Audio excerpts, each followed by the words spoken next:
what's up? Welcome back to my channel. My name is Jacqueline. For those of you that do not know, and this is o.emme.he.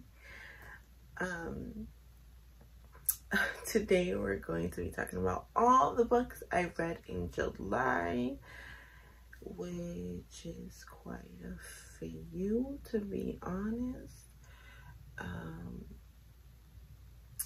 So let's just jump right in.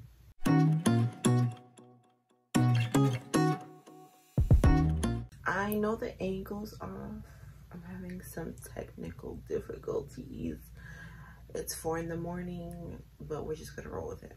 All right, before we get into it, first things first, make sure you subscribe, and let's jump right into everything I read this month. I believe, if I counted correctly, I read 12 books this month, which is the most I've read this year.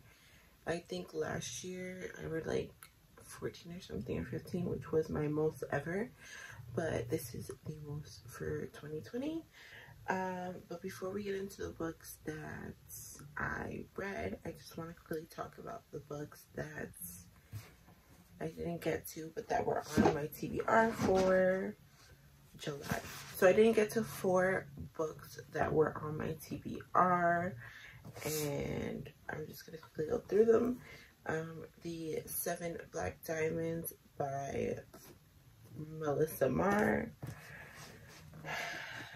Persuasion by Jane Austen, Women Talking by Miriam Towes, and Frankenstein by Mary Shelley. All these books I am going to attempt once again to read in August, so we'll talk about that in my August TBR. Now let's get to the books that I did read. I'm going to say them in the order that I read them. Okay. First book I read was Again by E. Lockhart. And this is, I gave this 4 stars. I originally read this I got it on NetGalley, and I really loved it. So then when it finally came out, I bought it and read it again. But this time when I read it, I listened to the audiobook. This was my first E. Lockhart experience. This was my first book of hers that I read, and I really enjoyed it. Basically, this is about a girl named Adeline who is staying at a boarding school with her father. Her mother is back home with her younger brother, who got addicted to drugs, and it really set the family on fire, essentially. And again, it's just her reacting to the same scenarios in different ways, and in the end you get like the actual way everything happened. Next thing I read was If Beale Street Could Talk by James Baldwin. I've said this multiple times already, but this was a gift from my best friend, and I think I said I was gonna read it like 2 or 3 months. I finally got to it this month, and I absolutely love this. I gave it 4 stars. It's a very good book to read right now with the political and social climate the way that it is now. It is basically about this girl named Tish whose husband or fiance named Fonnie is put in jail for being falsely. It's about this girl named Tish who is either engaged or married, I'm not sure, to this boy named Fonnie. They pretty much grew up together, and they've been in love since they were little. Fonnie is an artist. He is in jail because he is falsely accused by a Hispanic woman. Next, I read Get a Life, Chloe Brown by Talia Hibbert, and I gave this book 5 stars. This was my first 5-star of the month. Everybody knows what Get a Life, Chloe Brown is about, I feel like, but it's basically about Chloe Brown, who has a chronic illness. I think it's cerebral palsy, but I'm not 100% sure. She has a chronic illness, and she essentially makes a bucket list because she has like one of her fainting spells or whatever in the beginning, and she's like, oh my gosh, if I die, like, it's gonna say Chloe Brown. She lives with her parents. She never amounted into anything. She never did this. She never did that. So she makes a list of stuff that she wants to do.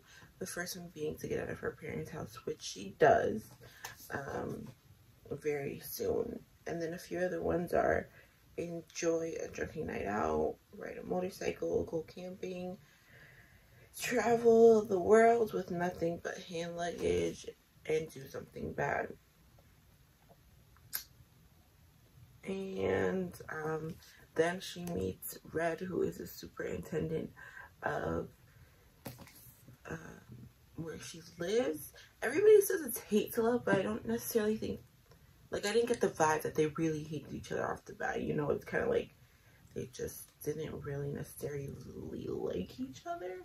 So I would say it's more like disdain to love, I guess. Next, I read The Secret History by Donna Tartt. This has been a long time coming. And for those of you that do not know, it is basically about this group of friends who commit a crime. And it's basically everything. It starts off with like the crime being found out, and then you go back in time like months and months and months ahead, and you kind of lean up to where the main character like meets the group of kids and all this stuff, different stuff. There's a lot of things in here that I was just like, whoa, it was just too much. And it was just so much. And when I finished reading it, I was like, I just sat in silence for like a good 10 minutes, like just thinking about this book. It was so, I don't even know how to describe it. Oh my gosh, this eye. But yeah, I did end up giving this a 3-star. And I was thinking of changing it, but a 3-star is good for me. I mean, I know everybody loves this, but I'm just kind of like, it was alright. I did, however, buy The Goldfinch after I read this because I do like her writing.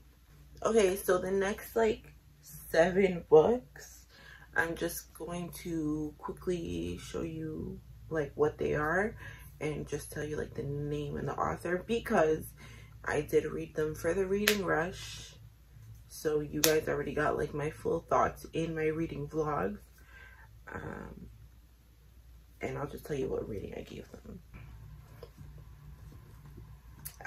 For the reading rush, I read The Time Traveler's Wife by Audrey Nuffnager, and I gave this 5 stars. I read Beauty's Kingdom by Anne Rice, writing as Anne Rockelier, and I gave this 2 stars. Next, I read O.emme.he by Nandi Okafor, and I gave this 4 stars. That's the second in the series.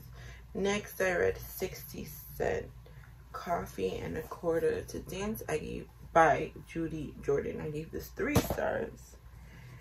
After that, I read 1,000 Beginnings and Endings by Ellen O, and I gave this 4 stars.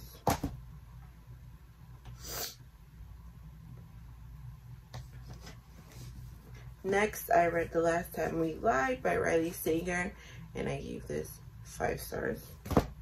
And lastly, I read A Recipe for a Perfect Wife by Karma Brown, and I gave this 3 stars. Okay, and then after that was everything I read for the reading rush, which I will make a playlist of just readathons that I do, and I'll put it down below, and the reading rush will be in there because I did make 7 individual vlogs for the days. So all those will be down below. All right. And the last book that I read after the reading rush, I didn't want to read a little something just to end off my month on hopefully a more positive note, because, you know, the last book I read for the reading rush was just average. So I put all my hope and faith into the Bar Harbor Retirement Home for Famous Writers and Their Muses by Terry Lynn DeFino. When I tell you this was perfection, this is exactly what I needed. I absolutely loved it. This is about a group of writers who are old and they're in a retirement home, and this one guy comes, Alphonse Carducci, and he is friends with a lot of the people that are in the retirement home, and he was actually really good friends with the owner. So he comes in, he's really, really sick, but him and this other girl, Olivia, this other elderly woman, Olivia, start writing again. And mind you, they haven't written in forever. They start writing freehand in a notebook, and they pass it back and forth each week, and it's just amazing. There's this attendant, I think she's called. She's like, she's not a nurse, she just works at the retirement home, and she is a huge fan of Alphonse, and he kind of falls in love with her a little bit. Oh, that's a spoiler, I feel like. Don't put that in there. So the orderly becomes like the muse for the story. So in here we get like a couple chapters of like the real life, like them writing and everything they're going through in their life, including the orderly whose name is, I forgot her name, Sisabel. Okay, so that is all the books I read for, what are we in, July. Remember to spread kindness like wildfire. Remember to check the description for any links to videos and different things that you can do to help with everything that's going on in the world right now. And I don't know, did I already say remember to spread kindness like wildfire. Remember to share this and any other video on my platform that you feel your people will love. Remember to subscribe, and remember to spread peace and positivity all day, every day, and it'll come back to you. Thank you so much for watching. Bye.